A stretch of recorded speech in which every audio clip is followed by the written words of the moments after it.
High, কি অবস্থা সবার?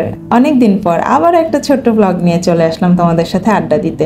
আর আমি যেহেতু এখন চা খাবো, ভাবলাম চা বানাতে বানাতেই ব্লগটা শুরু করে দিই। চুলা জ্বালিয়ে দিলাম, পানিও বসিয়ে দিলাম, আর এখন আমি বানিয়ে নিব চা। আমি যেহেতু অন্য কোনো চা খাই না, শুধু গ্রিন টি ছাড়া, তাই আমি গ্রিন টিটাই নিয়ে নিচ্ছি। এখানে টেটলির মাসালা গ্রিন টিটা আছে, ভালোই টেস্ট, মাসালার একটা ফ্লেভার আছে। আর আমার মা, সে হচ্ছে গ্রিন টি খায় না, তাই তার জন্য বানিয়ে নিচ্ছি কফি। এখানে আমার এই কফিটা নিচ্ছি, আর এটাকে আরেকটু টেস্টি করার জন্য কফিটার সাথে আমি 1 চামচ গুঁড়ো দুধ মিশিয়ে দেব। এতে করে টেস্টটা বেশ ভালোই আসে এবং আমার মা খেতে খুব পছন্দ করে। তো চলো চাটা বানিয়ে ফেলি।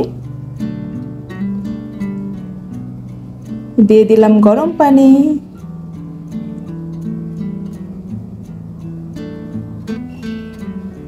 ব্যাস, তৈরি হয়ে গেল আমাদের চা। আর আমি এখন যেহেতু সন্ধ্যা হয়ে গেছে, এটা আমি নাস্তা হিসেবে খাবো বাকরখানিটা।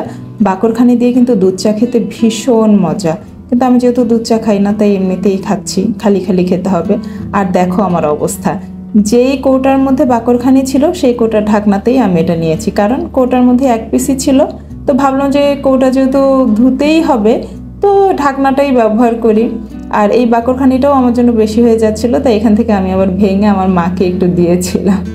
তো এই তো মা আর আমি একসাথে গল্প করতে করতে চা খাচ্ছিলাম, সন্ধ্যার নাস্তা হচ্ছিল, আর সময়টাকে উপভোগ করছিলাম। তোমরাও সাথে থেকে উপভোগ করো।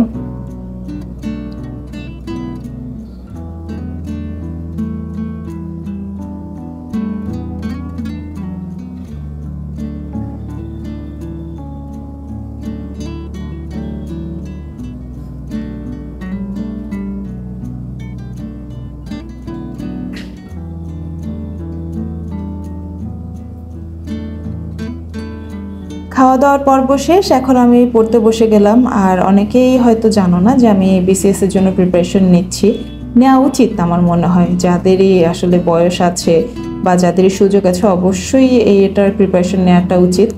আর এখানে আমি 150 দিন একটা টার্গেট নিয়েছি, এখনও 150 দিন বাকি আছে কিনা সেটা কিন্তু একটা চিন্তার বিষয়।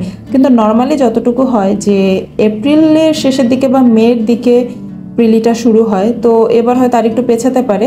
তো সব কিছু মিলে আমি 150 দিনে একটা স্টাডি প্ল্যান করেছি এবং সেই অনুযায়ী আমার প্রিপারেশনটা নেব। তো আমি এটা সাজিয়ে গুছিয়ে ফেললাম। আর এই ফাঁকে আমার মা আমার জন্য আরেকটা জিনিস বানিয়ে নিয়ে এসেছে। এটা কি বলো তো? এটা একটা পিঠা, এবং কি দিয়ে তৈরি সেটা তোমরা একটু গেস করো, আমি তোমাদেরকে একটু পরে বলছি। আর এটা এত গরম ছিল যে আমি ভাঙতেই পারছিলাম না, তো মাকে ডাক দিলাম যে ভেঙে দেওয়ার জন্য। তো মা এটা আমাকে ভেঙে দিল। আর যদিও পেট ভরা ছিল, তাই আমি যতটুকু ভেঙেছে তার অর্ধেকই খেয়েছি, আর বাকিটুকু খাওয়া হয়নি। তোমরা কি দেখে আইডিয়া করতে পারছো যে এটা কি দিয়ে বানানো? এটা হচ্ছে কলার তৈরি পিঠা।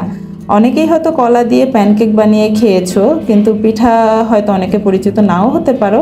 আমি তো কয়েকদিন আগে এটার সাথে পরিচিত হলাম। তো এই তো, খেতে ভালোই, তোমরা চাইলে ট্রাই করে দেখতে পারো।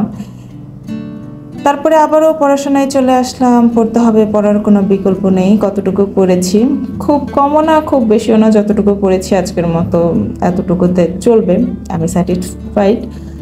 আর এখানে আমার খুব গলা ব্যথা হচ্ছিল, তো মা আবার আমাকে এটা একটু গরম পানি করে দিয়েছে দারচিনি দিয়ে। চা যেহেতু একটু আগে খেয়েছি, এখন আর চা খাচ্ছি না। আর আমার কাশি হচ্ছিল, তো মা বারবার বলছিল যে গলায় কিছু একটা বাঁধার জন্য, আমি বাঁধছিলাম না, তাই মা এসে নিজের ওড়নাটাই আমার গলায় পেঁচিয়ে দিয়ে গেছে। তো এই তো, আমি একটু চা খাচ্ছি, চা না মানে গরম পানিটা খাচ্ছি, একটু পড়ছি আর গলার মধ্যে কাপড়টা পেঁচিয়ে রাখছি।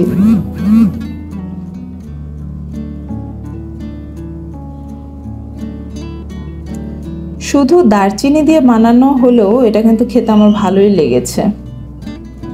তোমরা কিন্তু বাসায় চাইলে ট্রাই করে দেখতে পারো।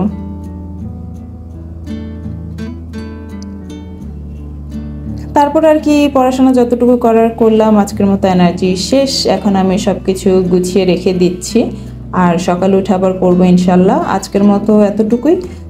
ছোট্ট এই ব্লগটা যদি ভালো লেগে থাকে তাহলে লাইক করে দিও আর সাবস্ক্রাইব করে পাশেই থেকো। আজকের মতো আল্লাহ হাফেজ।